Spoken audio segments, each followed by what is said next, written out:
When nurse Jennifer inadvertently called a burly 6-foot transgender pedophile Mr., the sex offender attacked her and called her the N-word 3 times. So guess who was investigated by the NHS and labeled a danger to the public? Chat, who do you think? Who do you think got investigated?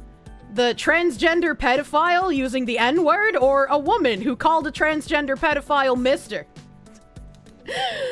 Was it the violent criminal? Of course not! Why would you think the violent criminal would face any repercussions? Like all good nurses, Jennifer Mell projects a mixture of benevolence and calm authority. Patients greet her warmly as she glides around St. Helier Hospital in Carlshalton, Surrey. Carshalton?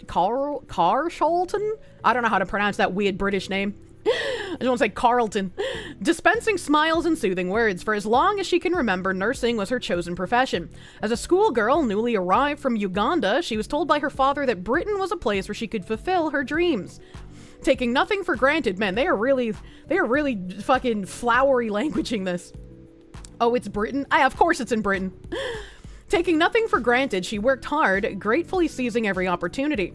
Now aged 40 and a mother of 3, she is a universally liked and respected. Not once in her 12-year career has she received a complaint. That at least was the case until one day last year when a burly 6-foot-plus convicted pedophile, shackled to 2 prison escorts, shuffled into Miss Mell's ward and loudly complained about a urinary problem. Legal reasons prevent patient X identification, though why this person, who was jailed for grooming young boys, is afforded such protection will doubtless confound many. It does. Why is this pedophile's identity being protected? What the actual fuck is going on?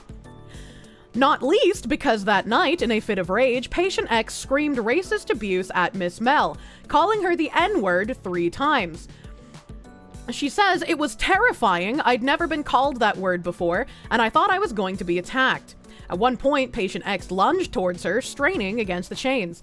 See, this is where, like, in my brain, things break down. Like, I understand saying that this person used that kind of language and was using slurs in their attack on the person, but I think the focus should be on the physical assault and not the fucking N-word. Maybe I'm the crazy one, but I feel like the physical assault is many degrees worse than just using the N-word.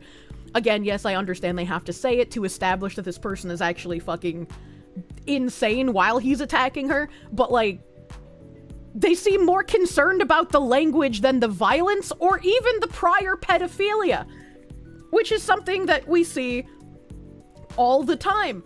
The whole thing, the terrible racial abuse, the aggression, which all happened in front of patients and staff, left me traumatized, and I was only trying to help.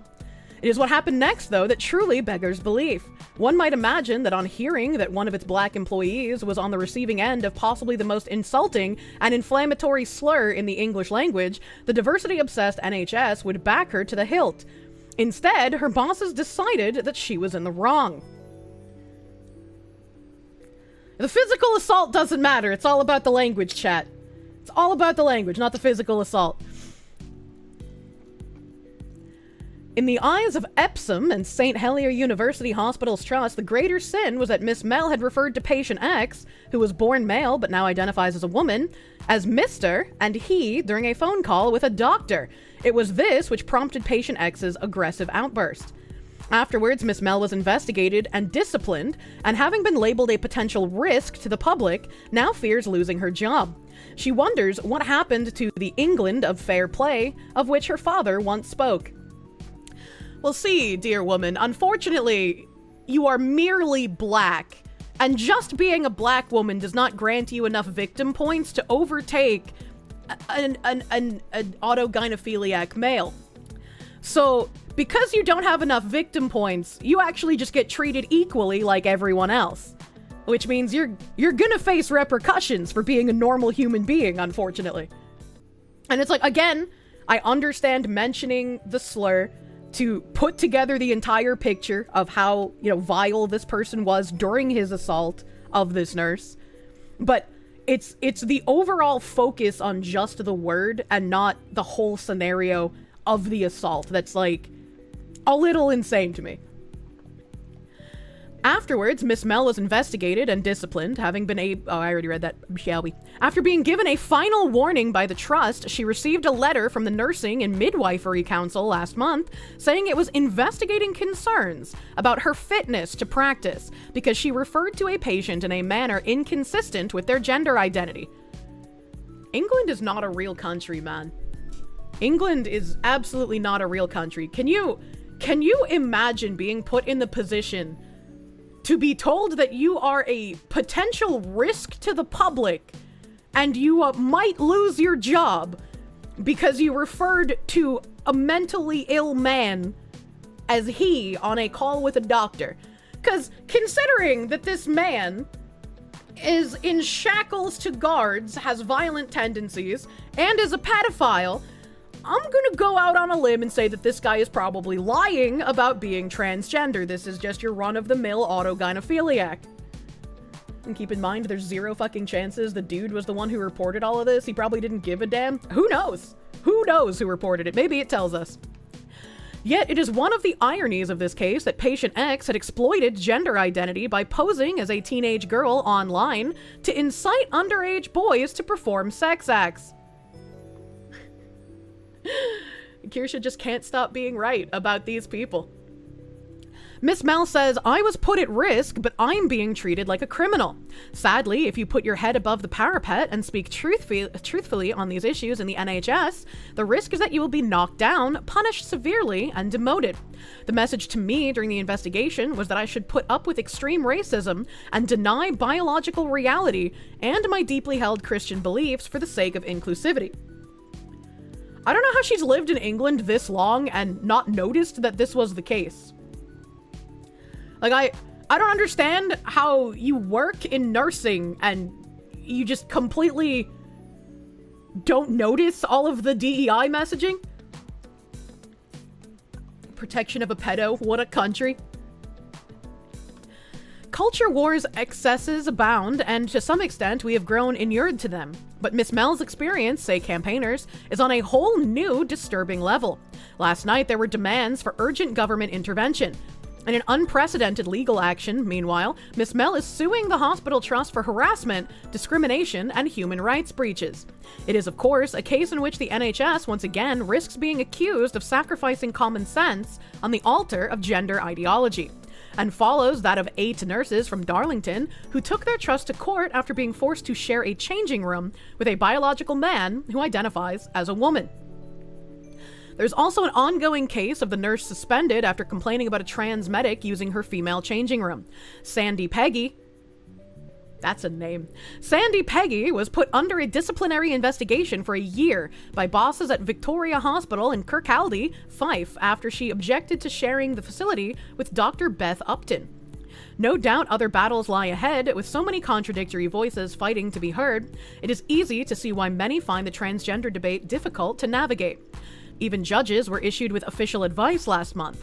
They were warned it is now extremely inappropriate to refer to male rapists who say they identify as women by their preferred pronouns. Yet, as it stands, criminals are free to pick their gender because the government refuses to force police to record biological sex. So, if judges are warned that it's inappropriate to refer to male rapists by their preferred pronouns if they identify as women, why is this nurse in trouble for anything, especially after getting assaulted by a pedophile? Judges bend the knee. Evil always knows a workaround. I don't know. I like, this is confusing to me, right? Because this is saying that judges should not be referring to male rapists by female pronouns. So they expect judges to refer to male rapists with male pronouns regardless of how they identify. So if this is what judges were issued, why is the nurse in trouble? Because the nurse isn't a judge, I guess? It just seems a little silly. You refuse to believe an African woman is named Sandy Peggy? I don't think Sandy Peggy is African. They didn't mention Sandy Peggy's race. She's a different person than the main article lady. It is a muddle, says Miss Mel. I just call people by their first names. That is my way around this. That is indeed how she planned to address patient X, whose preferred name, a girl's name, was written on the whiteboard above her hospital bed on May 22nd. Daily Mail. That day, Miss Mel was working a night shift, and the previous day, she and her colleagues learned that patient X was arriving for treatment from a men's prison. Miss Mel was shocked to learn of the patient's crimes, but resolved to deploy the same courtesy, professionalism, and care as she would with anybody else. In the event that she wasn't assigned to patient X at the start of her shift proved uneventful. At 10 p.m., however, a colleague in some distress approached Miss Mel saying that patient X wanted to self-discharge. X was shouting and upsetting other elderly and vulnerable patients on the ward. A doctor was called for guidance but had not yet responded. As the senior nurse on the ward, Miss Mel decided to take charge. When her colleagues finally got through to the doctor, Miss Mel asked to speak to him, taking the call in the corridor outside patient X's room. Overhearing the conversation, patient X began screaming in protest at Miss Mel's use of the word Mr. The prisoner shouted, "Do not call me Mr. I am a woman." Well, I'm having like PTSD flashbacks to that fucking roid rage guy in the GameStop. Miss Mel says the conversation with the doctor needs to be placed in context. Even if she was prepared to use alternative pronouns, she said it would have been absurd because the discussion was related to a catheter for a male, which needed to be removed. This was a real-life medical scenario that required accurate terminology to avoid any doubt between medical professionals, she said. Finishing the call, she stepped inside X's room and found the patient pacing up and down. Miss Mel politely said, "I am sorry, I cannot refer to you as her or she, as it's against my faith and Christian values, but I can call you by your name." She then began to relay the doctor's advice, but was met with escalating abuse. "Imagine if I called you, N-word," patient X screamed. "How about I call you N-word? Yes, black N-word." Miss Mel warned that if the vile abuse persisted, she would have to call security. X lunged at me, getting really close, a few feet away, before the guards intervened. Patient X then tried to follow her, shouting, "I want your name and NHS number, and I'm going to report you to the police for homophobia."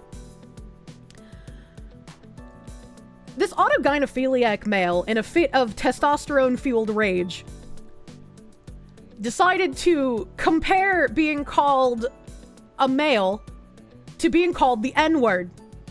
And I think this is an unfortunate instance of these people being told that transgender people are treated just like black people during Jim Crow.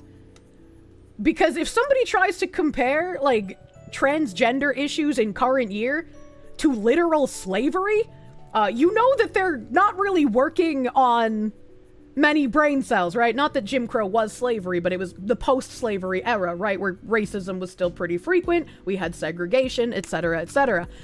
So it's like I cannot begin to comprehend the delusion you have to like compare those two situations. Though profoundly distressed by the confrontation, Miss Mel later forced herself to return to X's room with painkillers, which calmed the patient down. It is worth noting here that a white colleague had also referred to patient X as a male, but was not abused for doing so. Progressive mentally ill people not beating the most racist allegations. Oh my god. They can hurl the N-word at someone in a violent context where they're trying to assault them and still be thought of as the good guys, but god, if you say it in a rap song, so help you, you vile Nazi. At the end of her shift, Miss Mel found herself still shaking as she traveled home on the bus. As she replayed the incident in her mind, a colleague who had taken over her shift rang her mobile to say that patient X had been shouting for her and threatening to make an official complaint. The fact that she went back to this creature's room is insane to me, right?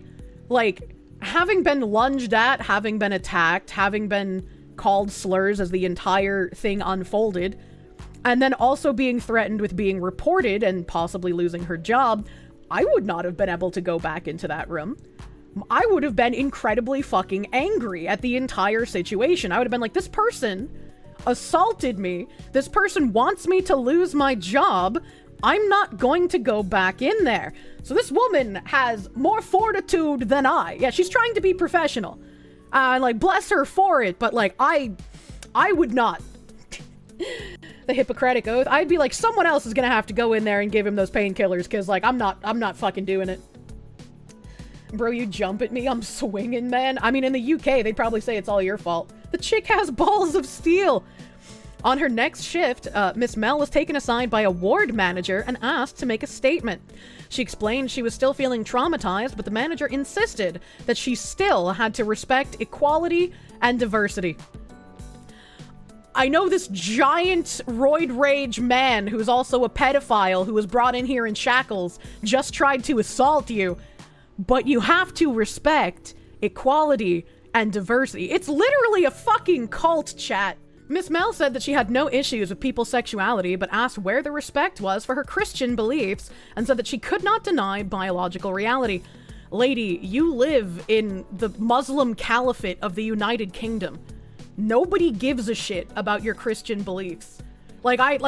I'm being harsh here, but that's just the fucking truth, unfortunately. An investigation later concluded that the NMC Code of Conduct outlines that in order to treat people as individuals and to uphold their dignity, nurses should avoid making assumptions that should recognize diversity and individual choice. What a shitty fucking code. The code further states that nurses should not express personal beliefs, including political, religious, or moral beliefs, in an inappropriate way. Yeah, but who decides if it's inappropriate? And this is what these, like, the fucking cultural acolytes don't seem to understand. Right? Like, the ideologically captured, the useful idiots don't understand that they are not going to be part of the ruling class. Once Marxism is, like, ushered in as the ruling power, they're not going to have any use as, like, a beautiful, bright-eyed ideologue.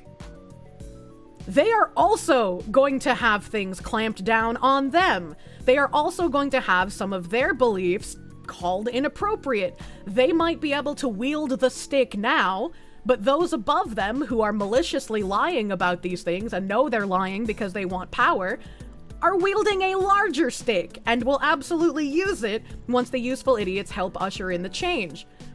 And I wish there was a way to impress upon these people that if you are actively campaigning for censorship, for restricting people's speech, for restricting their ability to live and make income and getting them fired from their jobs, do not be surprised when that happens to you.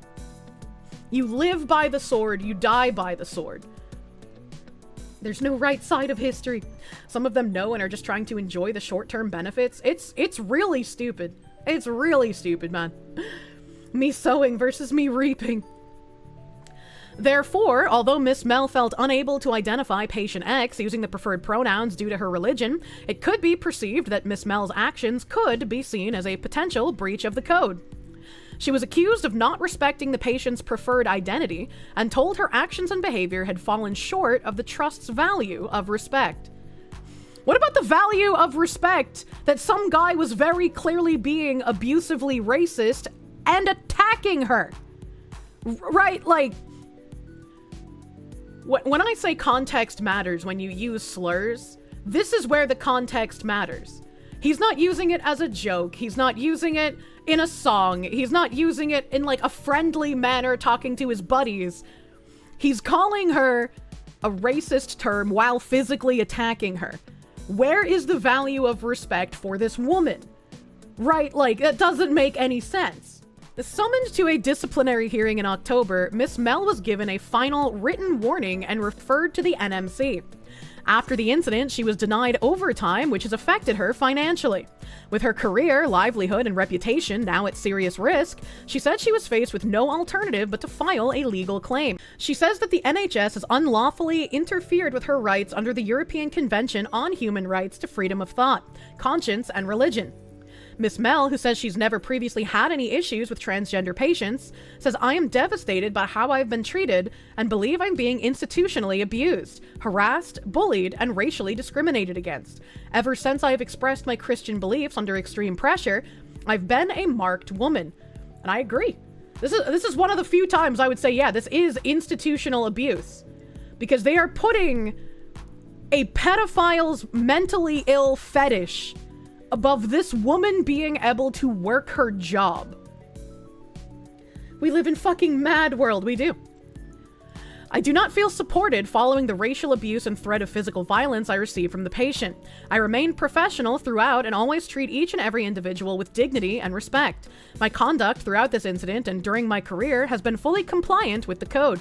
Andrea Williams, chief executive of the Christian Legal Center, which is supporting her case, said, "The NHS appears to remain captured by transgender ideology to the point that it is prepared to back a convicted pedophile who is very clearly disturbed and shouting racist comments over the Christian nurse." And I think this is also another problem, right? When you have a person with actual dysphoria who isn't going out here and assaulting nurses or children, when the NHS looks at this burly man and says, "You must respect this transgender person. This transgender person has a right to equality and dignity and respect." This is not a transgender person. This is an autogynephiliac. This is a man with a fetish, a very angry and abusive man with a fetish. And by these people in power continuing to conflate these fetishists with people who have medically diagnosed dysphoria, it does those with dysphoria a massive fucking disservice. Because it allows normal people to also say, well, if the medical professionals are saying this is a transgender person, this must be what they all are. And so it makes it that much harder to differentiate for normal people between the fetishists and the ideologues and someone who has a medical diagnosis. And it's like, I very much think that people with the medical diagnosis should just be treated like anyone else who has a mental illness. We thought that we had seen it all when it comes to controversial legal cases on these issues, but what Jennifer is experiencing at the hands of this ideology is off the scale, and on a whole new disturbing level. Jennifer loves Jesus and is a talented nurse who should be supported and protected, not investigated and silenced. The trust cannot force compelled speech on their staff, and an urgent U-turn and apology is needed. We would ask Wes Streeting, as health secretary, to investigate what is happening here. He's already involved in the Darlington nurses case and has previously said he's horrified by how they're being treated. It's time for government intervention on this matter, and it's time for the government to stop equality and diversity policies being weaponized in the NHS to punish innocent nurses just doing their job. Sorry, but the diversity and equality policies were always there to be weaponized against normal people. That is their point. That was the entire point of these policies. We will stand with Jennifer for as long as it takes for her to receive justice, and with any nurses who are discriminated against due to this dangerous ideology. At Epsom and St. Helier University Hospitals, NHS Trust spokesperson said, "These matters are still subject to ongoing internal proceedings, so it wouldn't be right for us to comment further." The winds are blowing against them, at least in America right now. What happens when these people continue to push society on the people who are clearly rejecting it? It wholesale the people who actually have gender dysphoria legitimately are going to be seen probably the same way that the fetishists are seen. Again, there are people in chat who, like, when I say that it's important for me personally to make that distinction, there are people in chat even who are like, I don't care about the distinction. This has gone on for too long. I'm sick of all of it. I just don't care. And I can't blame people for having that opinion, right? Like, I understand where they're coming from and I understand the fatigue. And so I don't blame people for having that opinion. But personally for me, I still make the distinction, and I think it's very important to do so, because I think people with dysphoria should not be treated the same as someone who is a crazy, abusive, pedophilic, fetishist monster who wants to force average people into participating in their fetish, or an ideologue using it as a cudgel to silence opponents of their Marxist ideology. And that brings me to the tweet where I found this article.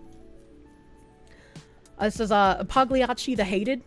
I feel like they're decently well known on the Twitters. Whenever two shitlib pet issues clash with each other, there are always giddy spectators who pop some popcorn and fantasize about the clash bamboozling shitlibs. As though the shitlib will be confused as to which side to take when their ideological toys start fighting. But they won't. The formula for determining which side the shitlib will support is really very simple. The victor will always be whatever identity causes the most social harm. Black nurse versus racist pedophilic, I'm gonna say autogynephiliac instead of that word. Immediate KO. The autogynephiliac wins. Doesn't matter that he's a bigot. The black nurse might have had a fighting chance if she were also an autogynephiliac, but alas. Women raped or assaulted by persons of houselessness? You already know. A few months ago, there were some lesbians beaten up by a gang of Syrian refugees in Canada.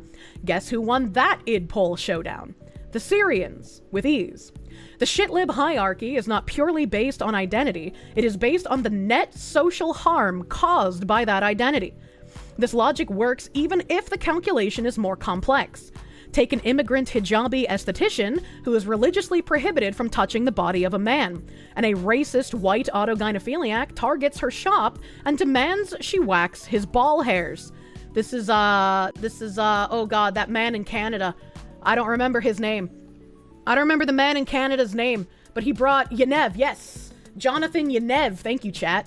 He brought a bunch of lawsuits against spas because he wanted women to wax his balls.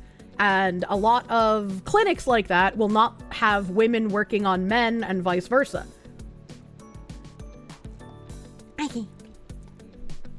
They really are chaos cultists, aren't they? They are. This example might sound familiar to some because it really did happen, and the autogynephiliac ultimately won, as far as the shitlib ideological showdown is concerned. It doesn't matter that the hijabi had multiple shitlib credit points, Muslim, brown, female. The autogynephiliac causes more net social harm on the whole, even if he gets deductions for race and racism. Criminals, terrorists, and the omni-race swarm will top almost every battle against a generally non-harmful entity. Doesn't matter if they're domestic abusers or pedophiles or racists or sexist or homophobes, whatever or whoever causes the most net social harm will win.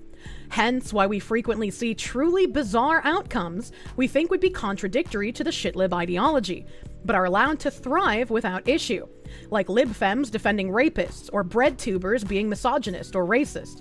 There is no real contradiction so long as the social harm is appropriately ranked. The only consistent challenger to every potential opponent, even another shitlib pet, is the autogynephiliac. And I don't mean a preened and relatively normal transgender person. I mean a hairy, fetishistic, porn-addicted pedophile lumberjack in a skirt. He's currently the overpowered final boss in the shitlib pet issue because he is social harm personified. We should all fear who or what he will eventually be dethroned by. Articles like this make you want to glow. It makes so much sense. Doing diverse math. Glow percentage achieved. Thanks, I hate it.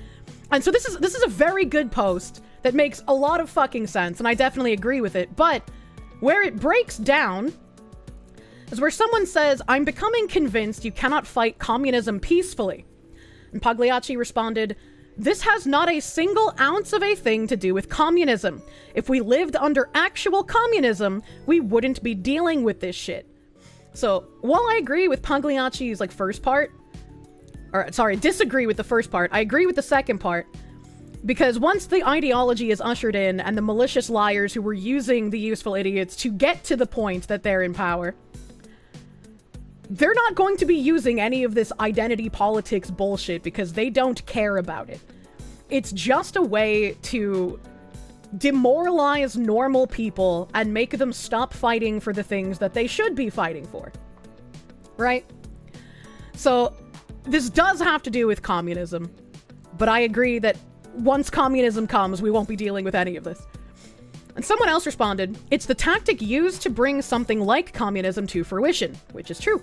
Fundamentally, it's the destruction of hierarchy, which will destroy the structure that holds everything together. Then we get systems like communism that take over.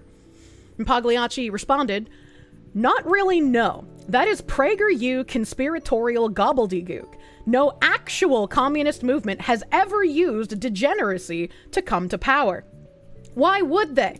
It exists in opposition to the foundational tenets of the entire ideology.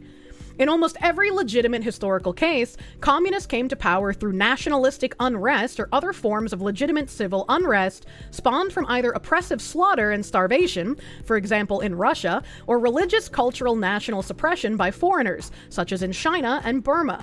The conservatives who deny this are no different to me than the blue-haired she, they, he furries who think communism is just whatever my dad doesn't like.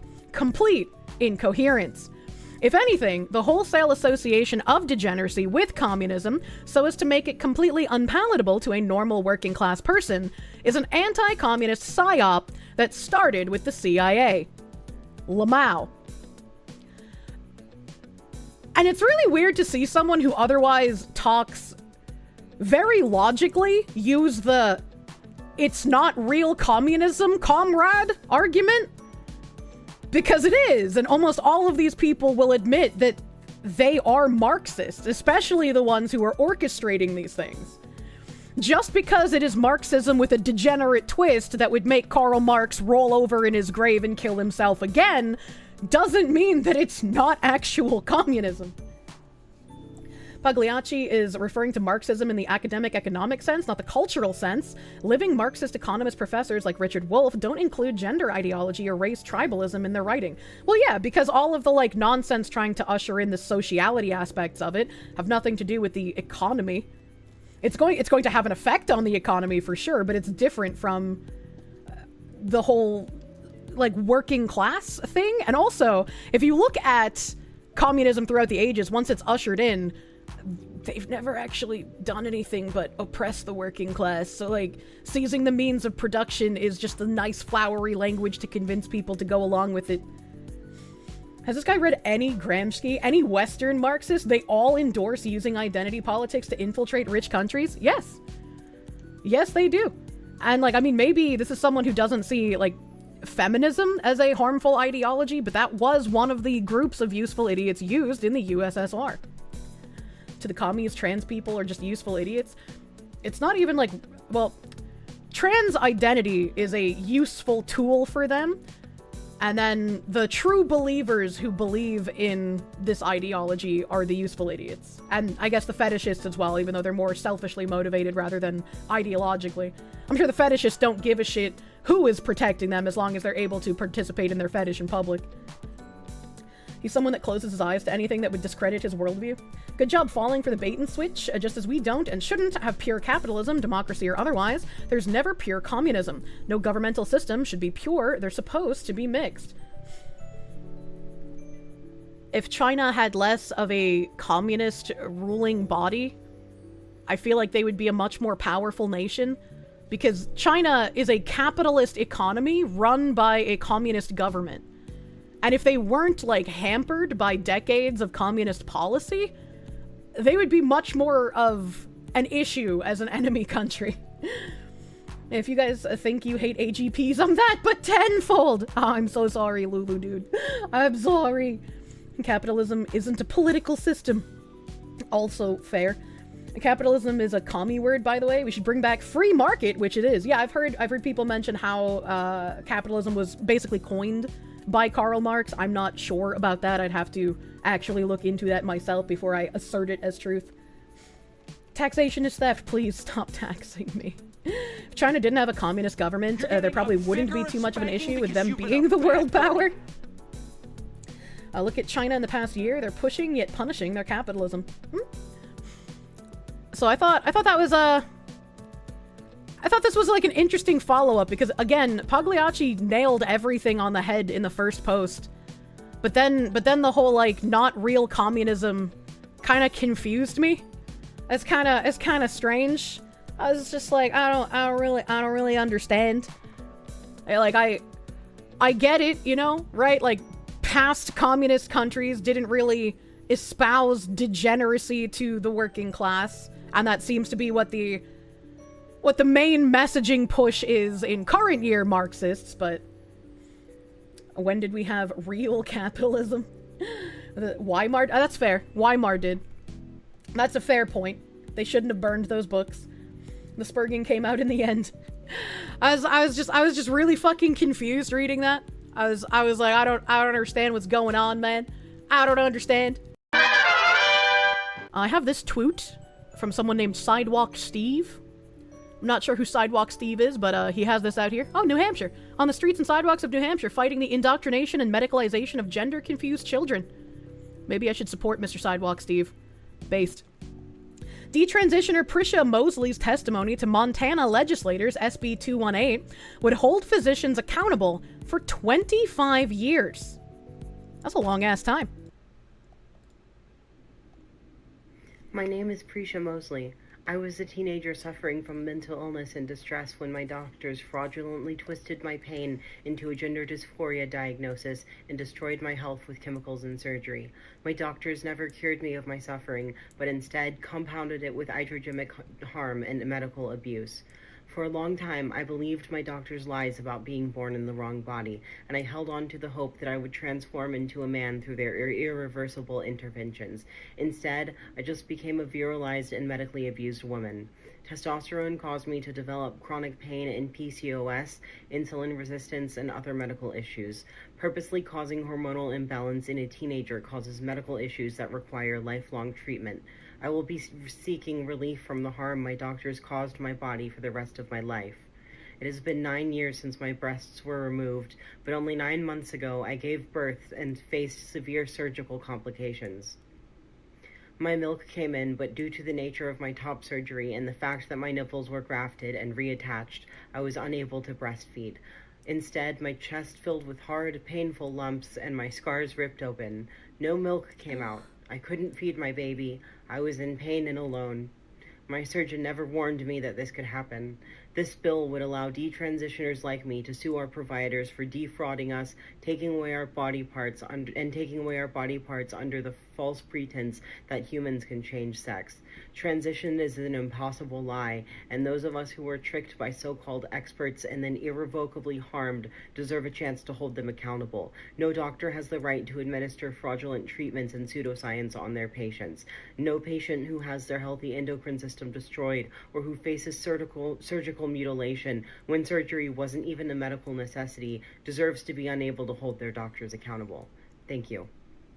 Normally I pause throughout the video, but she was on a fucking roll, so I wanted to let her finish. This person is living a nightmare. She absolutely is. And I'm glad that there is a bill being proposed to hold these doctors accountable.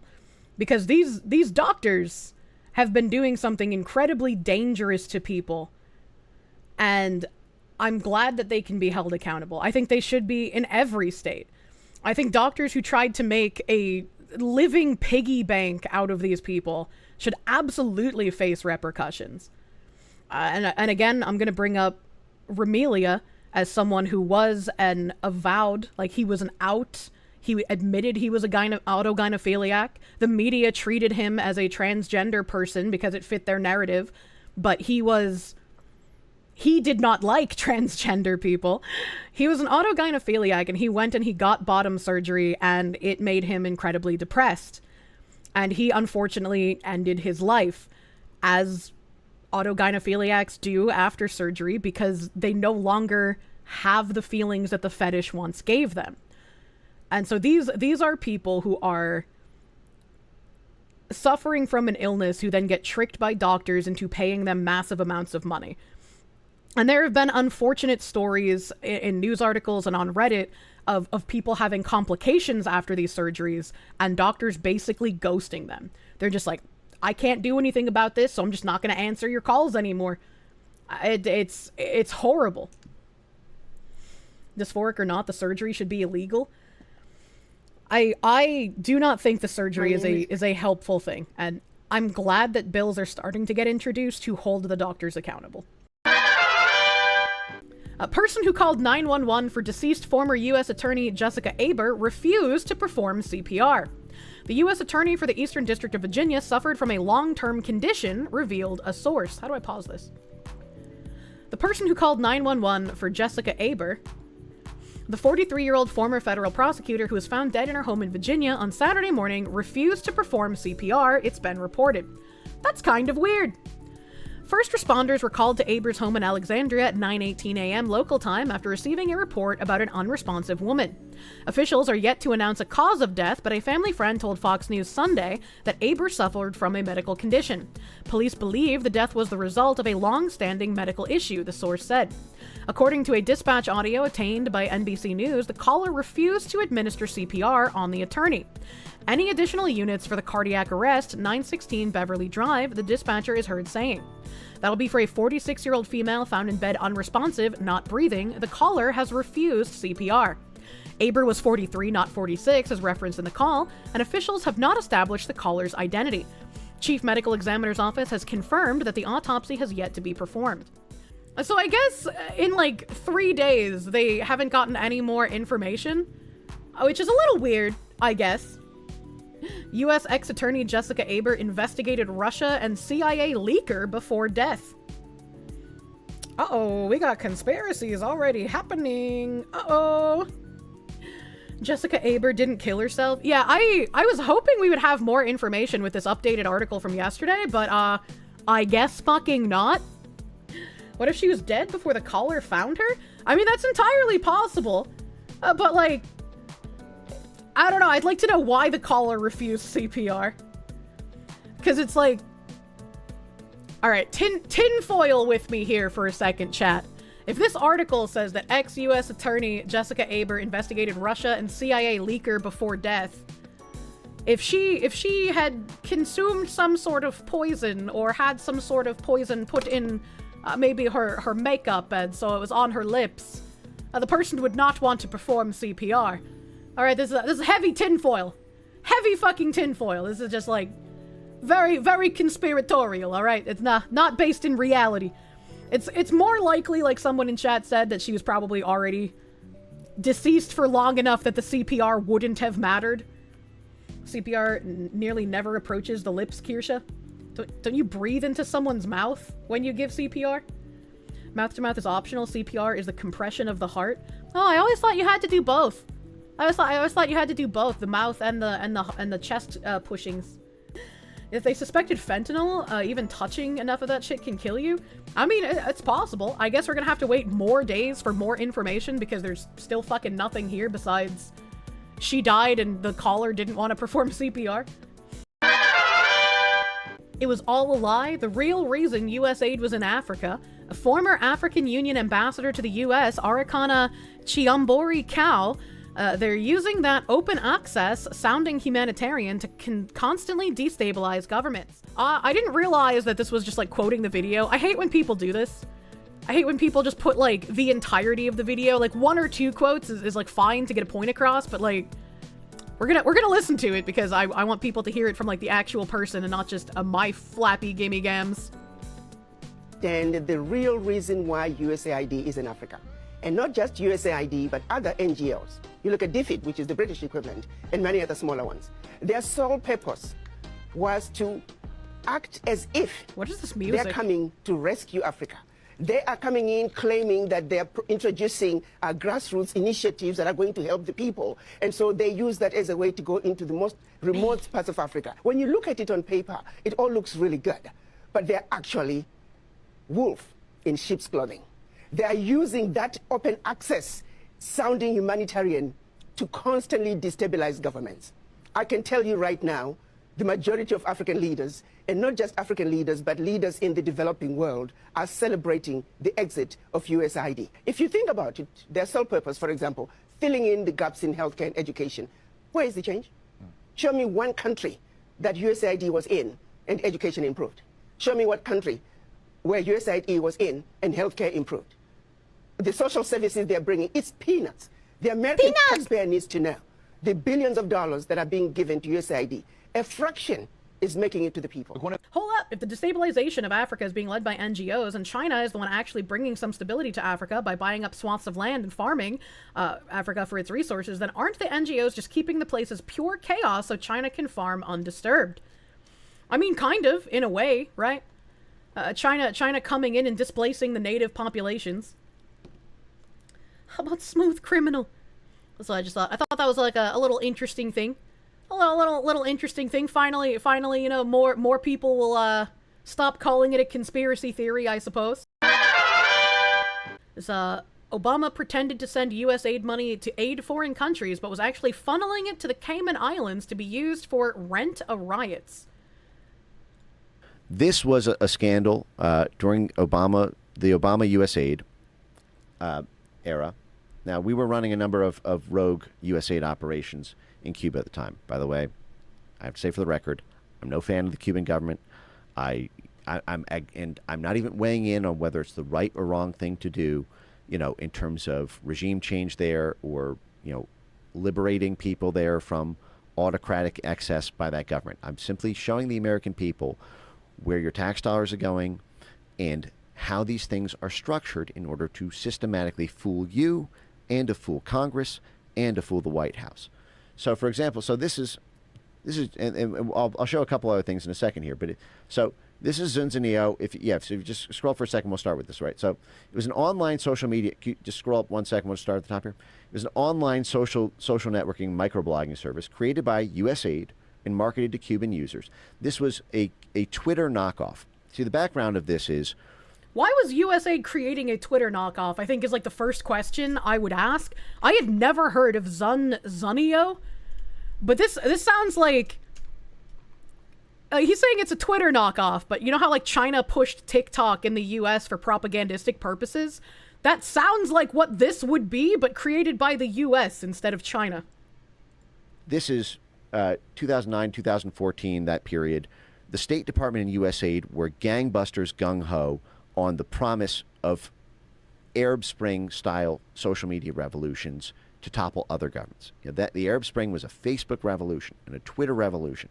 USAID pumped $1.2 billion in, and we sponsored these activist groups and these civil society organizations to learn how to use Facebook, learn how to use Twitter, learn how to use hashtags, learn how to coordinate street protests so that everyone knows where to go, what street to show up on, what kind of slogans to use in order to create the pro-democracy.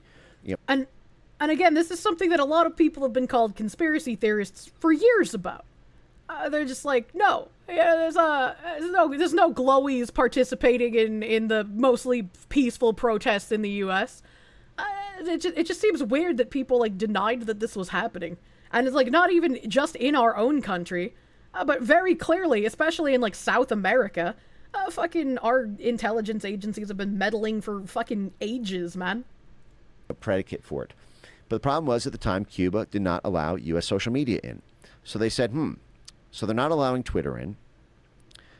How can we get a Twitter there, but without calling it Twitter, without making it look like it's coming from the U.S.? So what they did is they took the exact same thing as Twitter. Same user interface, same like and retweet button. Zunzaneo is the Cuban slang word for hummingbird. So it means it's bird. It was the Twitter bird, the whole thing. But the whole trick about it was you have to make it look like it's coming from the Cubans if you're going to do this operation. So what you'll see is it began running. So this is 2010. This is right during the Arab Spring. And what you'll see is they took funds, millions of dollars of funds that were concealed as humanitarian funds designated for Pakistan. Now, I don't know if Joe or the audience, if you've looked at a map lately, but this makes me think back to a tweet that I made when we got access to, I don't remember what database it was, but there was some database that like everybody was combing through to find out where like the USAID dollars were going to. And one of the things that popped up in there was Thomson Reuters company getting a bunch of money. I think it was like 7 or 8 million, maybe even 9 million. I'm very fuzzy on remembering details. But somebody posted that, and I retweeted because Thomson Reuters is a company who has been working with Cheryl Dijja and promoting the bridge initiatives. And I forgot what I was going to say. Oh God, my brain just like, I looked at chat for like half a second and then my brain just like died. Oh my God.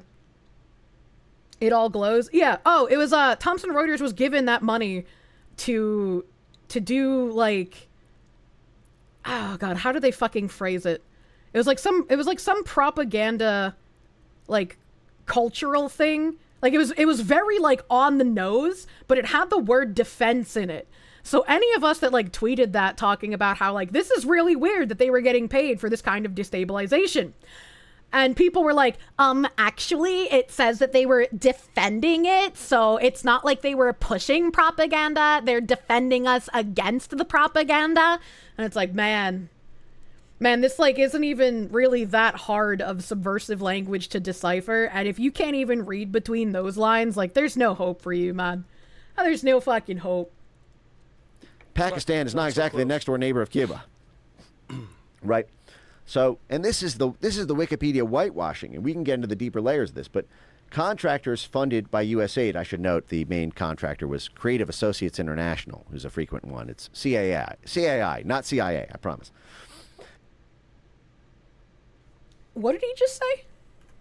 But contractors funded by USAID, I should note the main contractor was Creative Associates International, who's a... Creative Associates International. Okay. So CAI.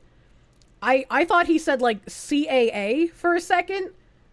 And I was like, hold the fucking, like I was going to explode, man. Oh, KB. Thomson Reuters received over $9 million in funding for social engineering and large-scale social deception back in December. Thank you, KB, for the precise wording, my man. Coming in clutch with the handoff. Thank you. Frequent one. It's CAI, not CIA, I promise. So they concealed in the budget from Senate, from Congress, from the White House National Security Council. They said that these were humanitarian funds for Pakistan. And then they ran that to their contractor, CAI, to, quote, set up a Byzantine system of front companies using Cayman Islands bank accounts and recruiting unsuspecting business... He's alluding that the CAI is a CIA front. I don't think he's alluding. I think he's just straight up saying that. Executives who would not be told of the company's ties to the U.S. government, according to the AP. Private companies like Creative Associates International designed the network. The idea arose after they were given 500,000 stolen Cuban cell phones that were available on the black market. Jesus. And then what you'll see if you scroll down is, okay, the network, dubbed the Cuban Twitter, reached about 60,000 Cuban subscribers. The initiative appears to also have had a surveillance dimension, allowing a, quote, vast database of Cuban Zunzanillo subscribers, including gender, age, and receptiveness and political tendencies to be built, with the Associated Press noting such data could be used in the future for political purposes. By the way, these are all quotes from the internal documents, and we can go through that. The data would then be used for micro-targeting efforts towards anti- and pro-government users in Cuba.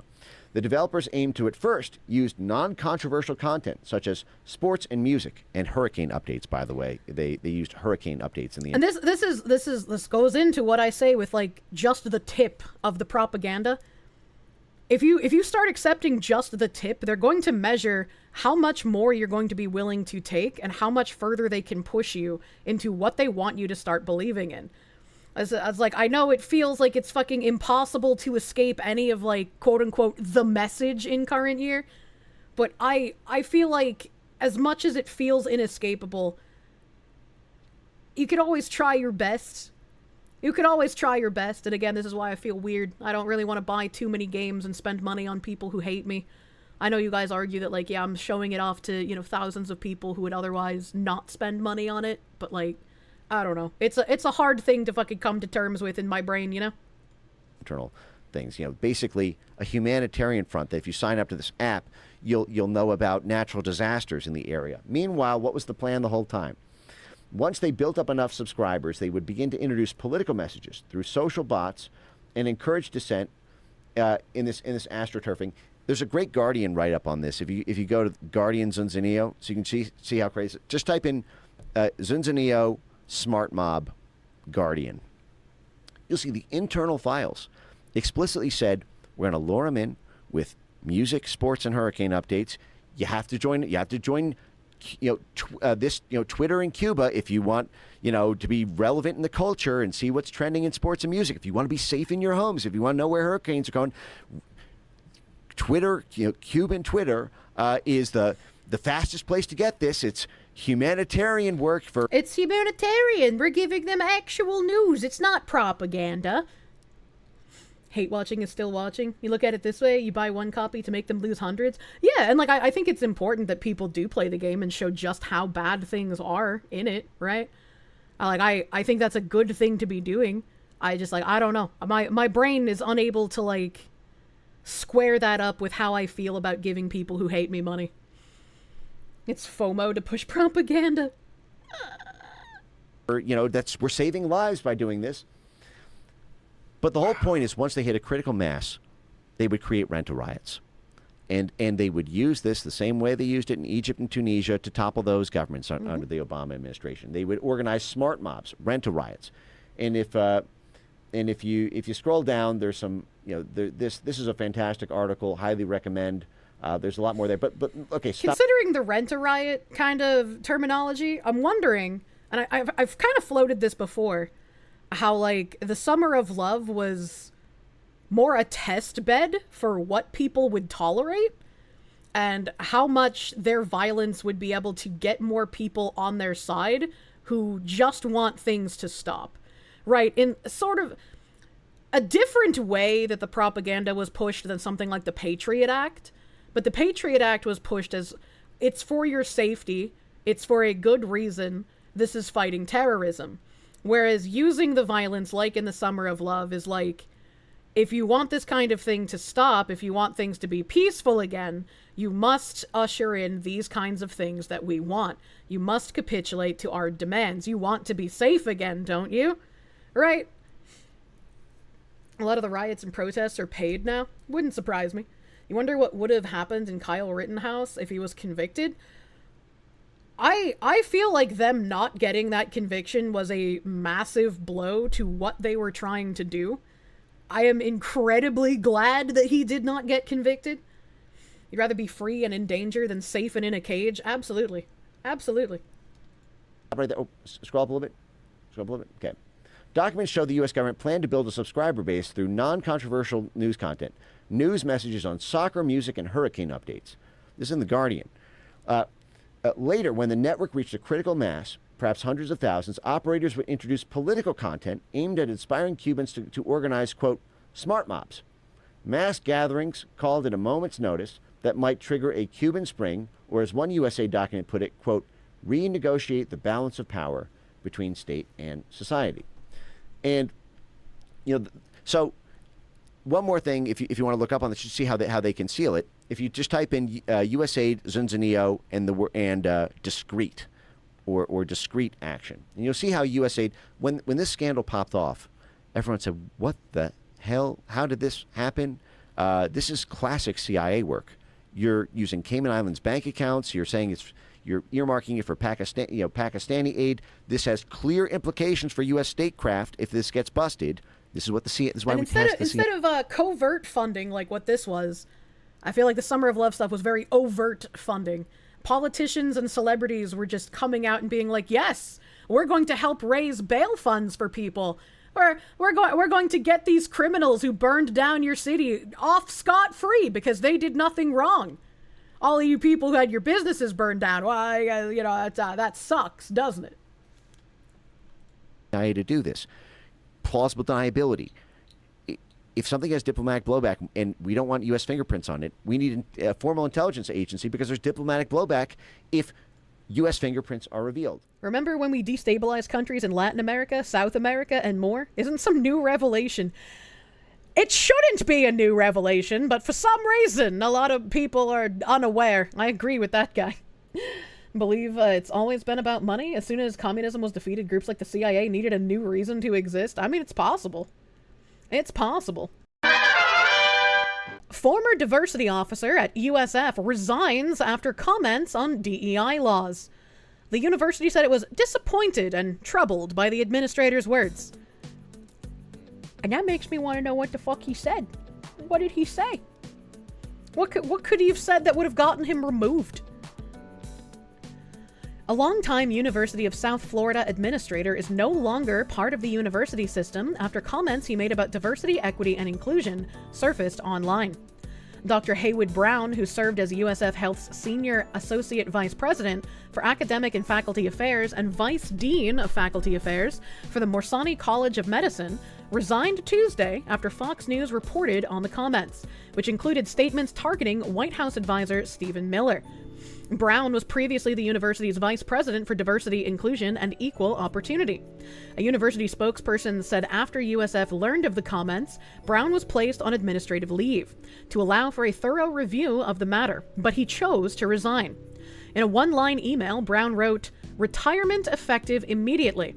Dr. Charles Lockwood, the executive vice president at USF Health and the Morsani College of Medicine, responded, "I accept." Well, that seems kind of weird. That's a very weird fucking email. I don't like that interaction. Reached by phone, Brown declined to comment. An audio recording posted to the platform X of comments from someone identified as Brown appeared to be part of a presentation made at VCU Health.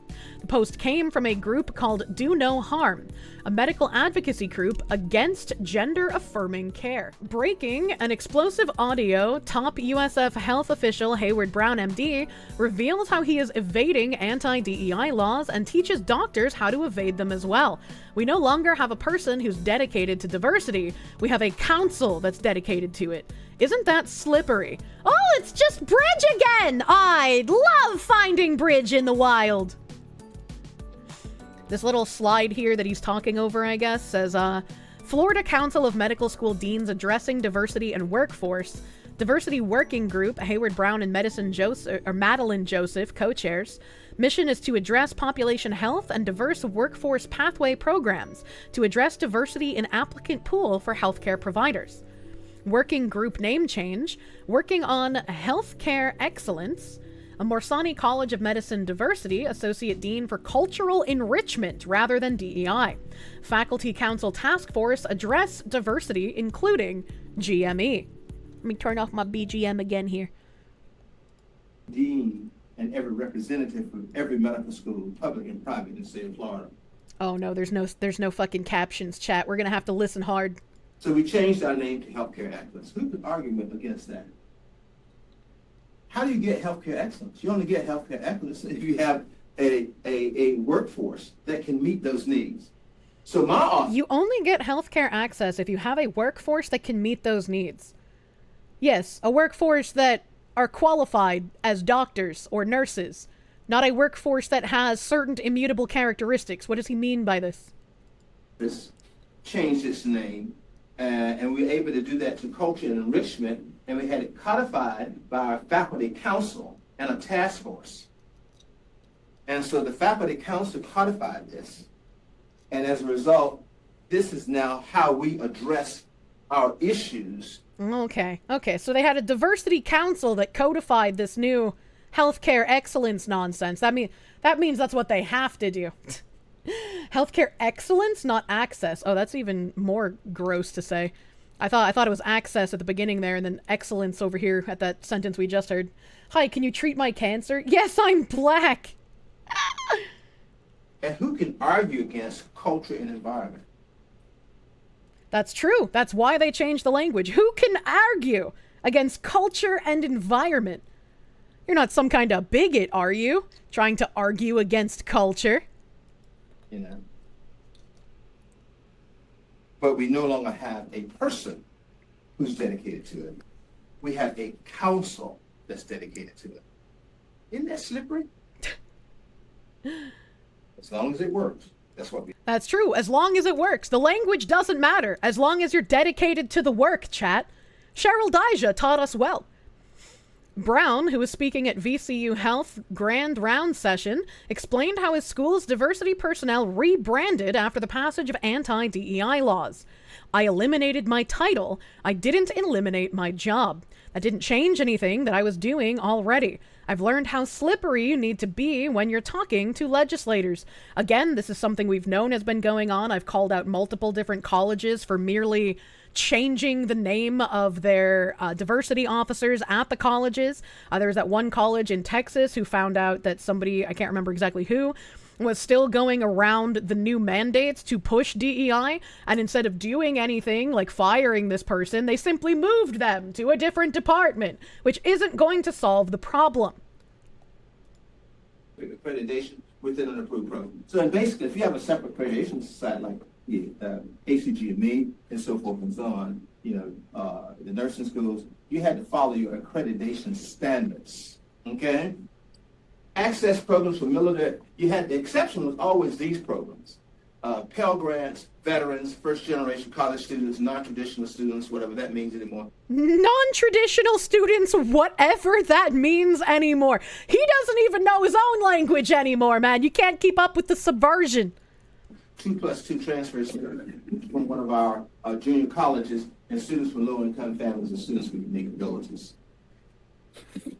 These were all examined. That's really the only thing I really cared about, plus some other things. And so, even though I eliminated my title, I didn't eliminate my job. And the Board of Governors were required to adopt these regulations. And then we have another little video here, presented without comment. That didn't change anything that I was doing already. I just changed the name of the office.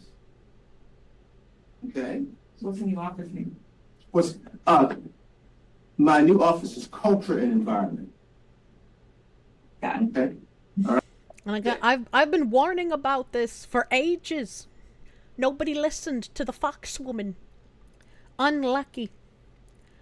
Black men in medicine. On the Hill, I've learned, and when I've been on the Hill, I've learned how slippery you need to be when you're talking to legislators. Here's the challenge that we had. In 1920, about one black physician for every 3,000 black people compared to 500 whites. In 2014, there were less black men applying to medical school than it was the year I graduated in 1978. Okay, but like, if they don't want to go to medical school, or if they cannot pass the standard to get into medical school, they should not be let in. And this has nothing to do with their race. This has to do with them as an individual person. Right? It's the same with women. If you cannot pass the standard to get in, you should not go. If you are not interested in even applying, then why does this even matter? That's crazy that they're just using a stat that's over 100 years old, probably because the modern number isn't spicy. Probably. Like, they're reaching back to 1920 for this, like, one black physician for every 3,000 black people figure. So it's like, in 2014, less black men applying to medical school than in 1978. How many in 2020? How many in 2023? And notice that he said specifically less black men. It's just a weird thing to pay attention to, man. Only 3% of all physicians are black men. And how high do you want that percent to be until you are satisfied? You should want a physician to be in that position because they want to be and because they are well trained to be. Not because they're black or a woman or a gay person. Like, that doesn't make any sense. And only 3% of all physicians were black men, and the barriers were identified by the AAMC as social education and counseling. So this was the report from 2021, which I'm sure, Dr. Your chair is familiar with. Hold on, I want to see this. For the first time since the AAMC has tracked this figure, most of the 2021 to 22 applicants were not white. Applicants could choose more than one racial and ethnic category. Here are the figures for the latest categories. White 49.7%, Asian 25%, Black or African American 11.7%, and Hispanic, Latino, or Spanish origin also 11.7%. The class that started in 2021, matriculants, is more diverse than in past years, with noticeable gains among those identifying as Black or African American and Hispanic, Latino, or of Spanish origin. The largest racial and ethnic categories are white at 51.5%, Asian at 26.5%, Hispanic, Latino, or of Spanish origin 12.7%, up from 12 in 2020, and Black or African American 11.3%, up from 9.5 in 2020. So, like, that seems like it's going up by a large fucking margin. But also, we're in the midst of a competency crisis, and we're in the midst of people getting out of school that are unable to do the jobs, as we have read multiple articles of already. So how many of these people are actually passing the correct standard and are able to actually do their medical job, and how many of these people shouldn't be here because of DEI.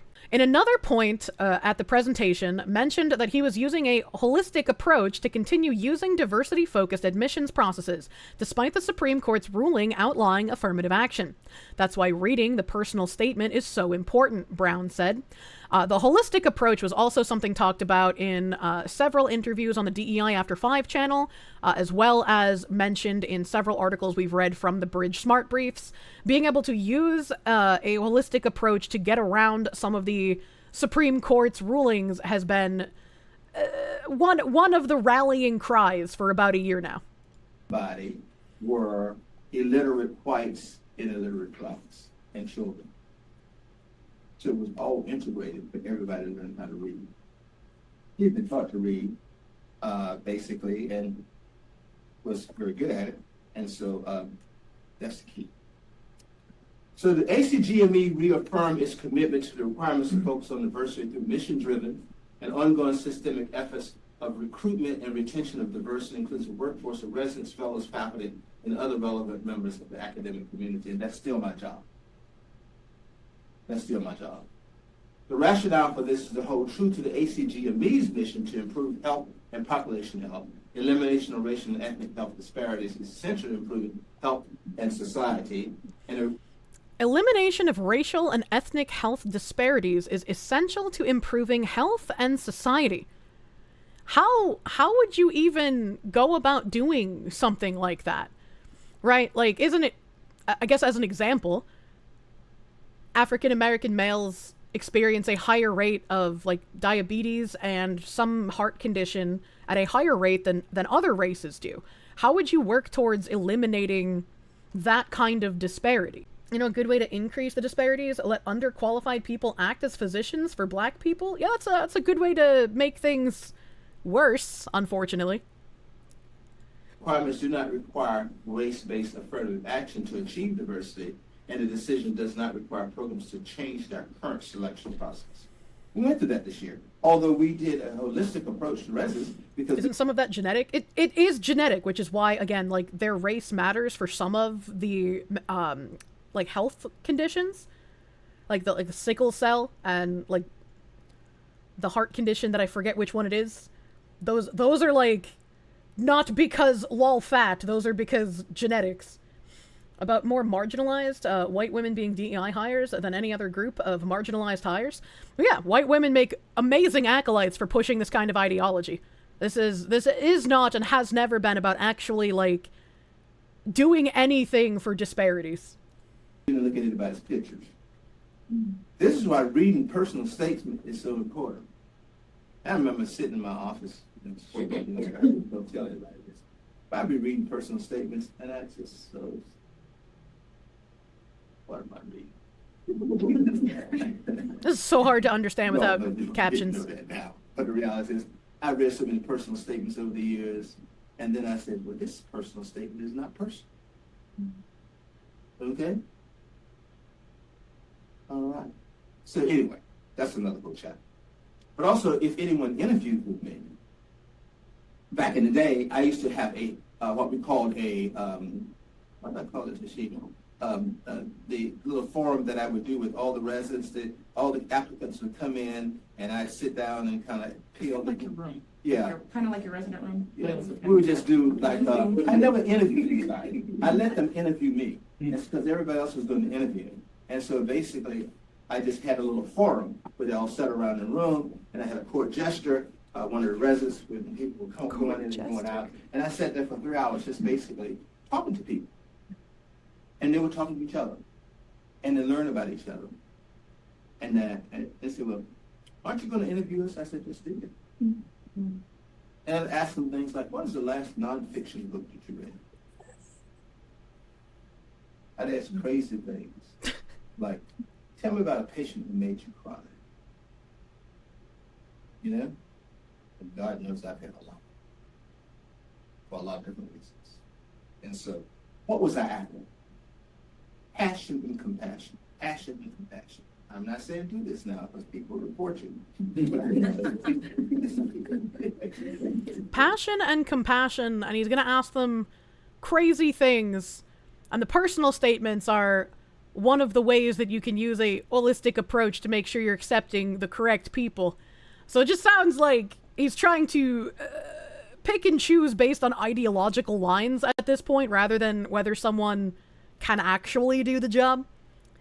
At one point, Brown insulted Stephen Miller and invoked his religion in a personal attack. He claims to be Jewish. And at another point, Brown said that Stephen Miller doesn't care about you in reference to the enforcement of civil rights laws. Now, well, Stephen Miller has already tried to attack the University of South Florida. You don't know who that is? You don't know that name? Stephen Miller is the chief of staff for Donald Trump, who was in the first administration. He's a dookie. We don't blame him. He's also claims to be Jewish, but we'll see. So he's now back. I can't tell if the people laughed at the he also claims to be Jewish because it was like an uncomfortable what the fuck am I hearing? Or if they like agree with the claims to be Jewish part. In the administration, and he has actually looked at all the data from his alma mater, including accusing us of having admitting people to the medical school who got qualified. Okay? And of course we showed the data, and it's clearly not the case. And so, anyway, you can debunk him all you want. Doesn't mean he's going to stop. Does not mean he's going to stop. We just have to keep doing what we do as medical schools. This is us at the University of South Florida. You just have to keep doing the work, chat. No matter what roadblocks they put in the way, keep doing the work. The dean and I are very proud of the fact that we look at our mean MCAT scores, what they are, what we are for GPAs, and we recruit from all over the country. We are now, this year's class is more female than male. Our diversity numbers look what they look like, and underrepresented numbers for 23%. 43% of our students are from Florida, 57% from out of state, and our residencies are similar to that. Takes a lot of work. So when I look at this, and this is what the dean and I often have to explain. That's true. It does take a lot of work to keep inflating your diversity scores artificially instead of it just happening naturally because people who are interested and qualified get into the programs. This is another one presented without a comment. You might get it because Stephen Miller don't care about you. Okay. George Bush doesn't care about black people. He don't care how you look. He don't care about you. And that is his premise. I mean, he's correct. Stephen Miller shouldn't care how you look because your looks don't matter for if you can be a good doctor. Brown also took shots at Florida Surgeon General Joseph Ladapo, MD, and Governor Ron DeSantis, mispronouncing Ladapo's name several times and labeling him as an anti-vaxxer. Man, if mispronouncing someone's name is considered, like, a bad thing to be doing, I'm fucked, as it were. So our Sergeant Surgeon General, you'll probably heard of him, General Joseph Ladapo, said the term health. Okay, never mind. I thought it was going to be a simple mispronunciation, not lapido. Holy fuck. That took a turn that I was not prepared for. Jesus Christ. Okay, no wonder. No fucking wonder, man. Equity has been taken on a political meaning that is unhelpful in addressing the important health issues related to race and ethnicity. It's an imprecise term, he says, and he leads our current Florida Department of Health. Keep in mind, Ron DeSantis hired him because he had to oust the other guy that said that we ought to be tested for COVID, trying to save lives. So he hired this guy. All right? He's an anti-vaxxer.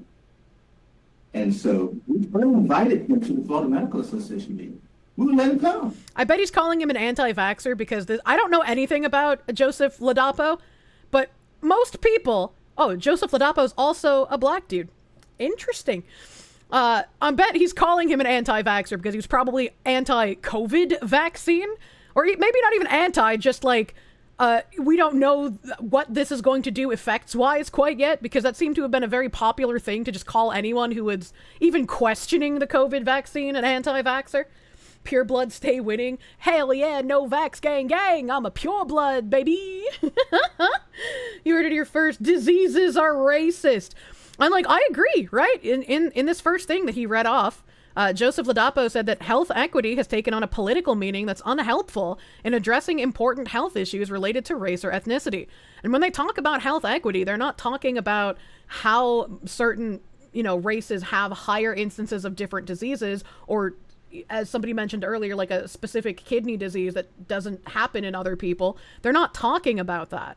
And those are the things that should be focused on, but that's not what these people mean when they talk about health equity, unfortunately. He couldn't get invited to his own state meeting. Does the FMA say, we don't want you here, you're too controversial? So anyway. I feel like not being invited to a state meeting doesn't mean anything you're saying is bad or incorrect.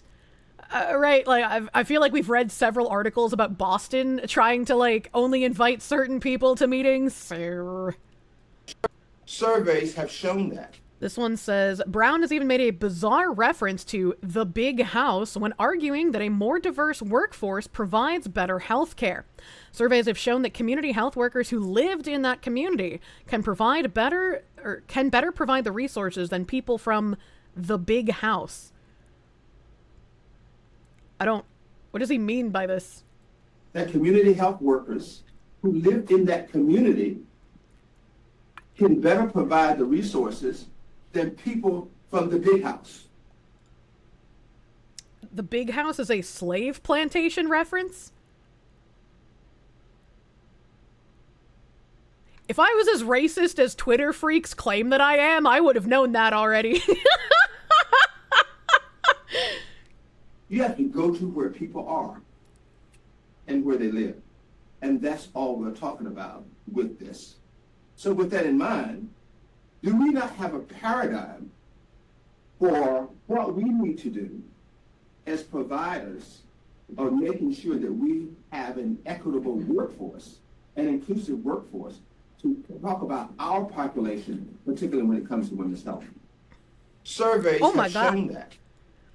Do you guys remember that weird fucking particularly when it comes that weird fucking board game looking thing that I was reading at one point that was like the candy land of different diversity initiatives? This reminds me of that because it had the little puzzle pieces that fit together. I can't remember what that was or what company put that out, but that was the fucking weird thing to read. And then they just pull the DEI off of Wikipedia.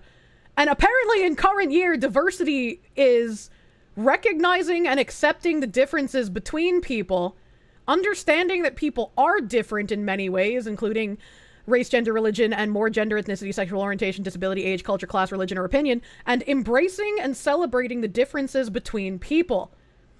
I feel like diversity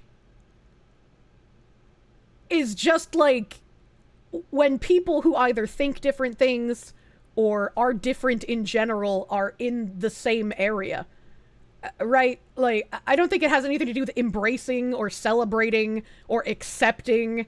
Those all seem like a step beyond what just the word is. Equity, fairness, and justice, ensuring that everyone has access to the resources and support they need to be successful. How? You can ensure equality of opportunity, but you cannot ensure that everyone has access to the same resources. That's communism. Recognizing when people face barriers and disadvantages and allocating resources to help them. Providing individualized support based on each person's circumstances. Sounds like it got made by a communist or socialist. Inclusion, creating a work environment where everyone feels respected and welcomed. Promoting the participation of different groups of people. It's no wonder that he was placed under investigation for saying all this crazy shit. Does not surprise me. They don't need to be in the same space to be diverse, so we've seen that a diverse group is more than happy to be separate but equal. I mean, fair.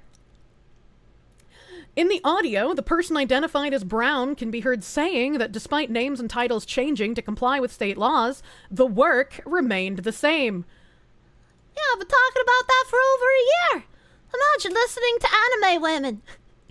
That didn't change anything that I was doing already, Brown said. He explained how at USF his office name was changed to Healthcare Excellence, because who could argue against that?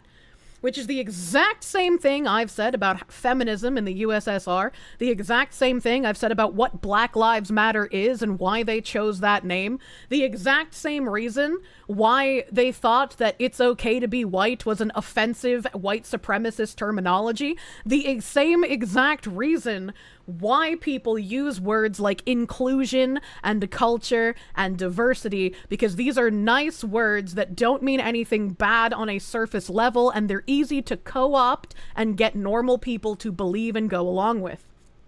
I like that they just say things flat out now. It makes my job so much easier. How do you get healthcare excellence, he asked. Only if you have a workforce that meets those needs. Binary Mind was right. It was excellence at the beginning when I thought I heard access. Brown said instead of calling one officer someone that focused on diversity, equity, and inclusion, a council was rebranded to focus on cultural enrichment. I do not wish to be culturally enriched, you fucking glowy. Isn't that slippery, he asked. As long as it works, that's what we do. Last year, upon the passing of anti-diversity legislation that roiled some students and faculty, outgoing President Rhea Law and University Board Chair Will Weatherford said the university would remain committed to access and opportunity. We have our mission and we have our values, and we have not changed those, Law said last year. We do not now have an Office of Diversity, Equity, and Inclusion, but we are absolutely supportive of access and opportunity for everyone, and we will continue to do that. So this is again the flowery language where some people on Twitter will be like, "Look, they've changed. We're winning. It's different," and it's not. It's not different. It's the same exact thing. You can't celebrate something like this because it is a lie. And telling people that this is a win is either being dumb or willfully lying. In another clip where Brown was talking about USF increasing its medical school diversity while also increasing its MCAT score, he singled out Miller, an architect of the anti-diversity, equity, and inclusion movement. Brown, who is a graduate of Wake Forest University and a former department chair at Duke, called Miller a dookie, but we don't claim him, to some laughter.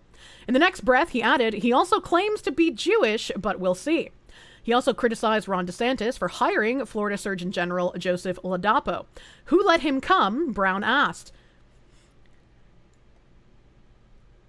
Knowing that Ladapo is also a black man, this seems... I could be wrong, but this seems to come off as very, like, Uncle Tomish language to me. Like, you're not a real black man, you know? Like, that's what it sounds like. A university spokesperson denounced the comments. The University of South Florida is disappointed and troubled by the statements of Dr. Haywood Brown. USF spokesperson Aletha Johnson said in an email, "The university follows all state and federal guidance, policies, and laws, and any suggestion otherwise by Dr. Brown is untrue." State officials weighed in, saying he was unwelcome in Florida education. Brian Griffin, the dog? A spokesperson for DeSantis said the governor's office immediately ensured he would no longer be working with the state. And Brian Griffin's tweet here says, update, with the details of Mr. Brown's actions and public commitments to violating state law and academic standards surfacing to our attention, our office has immediately ensured his relationship with our university system has ended. This individual's employment at the University of South Florida is over today, and he is no longer welcome to work in Florida education. It's interesting that they phrase it like this, because again, in that article, it says that Mr. Brown decided to resign and his resignation was accepted. So it's like, I like that he's saying that Mr. Brown will no longer be welcome to work in Florida education, but how true that is, I don't know. Right? It's very possible he will get hired somewhere else. I hope he does not in the healthcare system, in the university system. But we'll have to see if this holds to be true. Brown, whose research focuses on maternal health, joined USF in 2018 as its top diversity officer, along with former USF President Steve Curel. Began addressing racial inequities at the university during a nationwide racial reckoning during the summer of 2020. I hate the term racial reckoning, man. It's such a bad thing to say. Though the laws have changed, many issues surrounding diversity remain in place at USF. During the 2003-4 year, USF enrolled 4,057 black students, or 12.6% of its student population. Last year, that number was 3,793, or 8.8% of the student body. Well, why did it go down? Why did it go down? That's a question I have. He might have been forced to resign. I mean, they were going to place him under investigation, so he just emailed them. Yeah, here it is. In a one-line email, Brown wrote, "Retirement effective immediately." And then the executive vice president responded, "I accept." It's a very, very weird exchange, as it were. It's again like in Texas, where they did a good job calling out how, you know, the people who were still committed to DEI and trying to get around the law were bad, and how they tried to, like, stop them from doing it, but they still kept them on as an employee. And while this guy is resigned, it's possible he will end up going elsewhere. And hopefully that will be prevented. Praise be to St. Floyd and nearly 5 years of sobriety. It's also insane how people are now trying to be like, look at all these rightoids thinking that St. Floyd is a funny meme. Like, where do they even get that from? No one was praising George Floyd. Like, it's like, come the fuck on, man. You guys were trying to turn this dude into another fucking Jesus. He even had a gold coffin, and politicians attended his funeral. Don't you fucking gaslight me, you pieces of shit. St. Floyd mentioned, St. Floyd of the fentanyl, in his name we pray, amen.